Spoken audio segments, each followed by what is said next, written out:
وَنُنَزِّلُ مِنَ الْقُرْآنِ مَا هُوَ شِفَاءٌ وَرَحْمَةٌ لِّلْمُؤْمِنِينَ وَلَا يَزِيدُ الظَّالِمِينَ إِلَّا خَسَارًا قال النبی صلی اللہ علیہ وسلم القرآن شفاء او کما قال صلی اللہ علیہ وسلم۔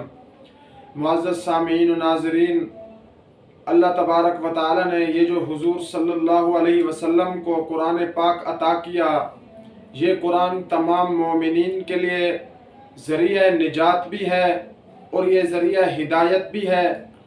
لیکن میں نے جو آپ حضرات کے سامنے قرآن کی آیت تلاوت کی ہے، اللہ تبارک و تعالی اس میں فرماتے ہیں وَنُنَزِّلُ مِنَ الْقُرْآنِ مَا هُوَ شِفَاء، کہ میں نے قرآن کو شفا بنا کر نازل کیا۔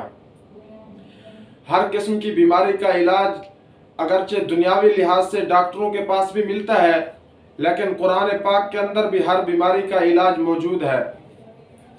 جس شخص کے دانت یا داڑھ میں درد ہو تو سورۃ الملک آیت نمبر 23 قُلْ هُوَ الَّذِي أَنشَأَكُمْ وَجَعَلَ لَكُمُ السَّمْعَ وَالْأَبْصَارَ وَالْأَفْئِدَةَ قَلِيلًا مَا تَشْكُرُونَ۔ یہ قرآن پاک کی آیت ہے، سورۃ ملک آیت نمبر 23۔ اس کو 7 مرتبہ پڑھ کر جس داڑھ یا دانت میں درد ہو اس پر انگلی رکھ کر پھر یہ دعا پڑھ کر اس دانت پر پھونک مار دیں تو انشاءاللہ اللہ تبارک و تعالی ضرور شفا عطا فرمائیں گے۔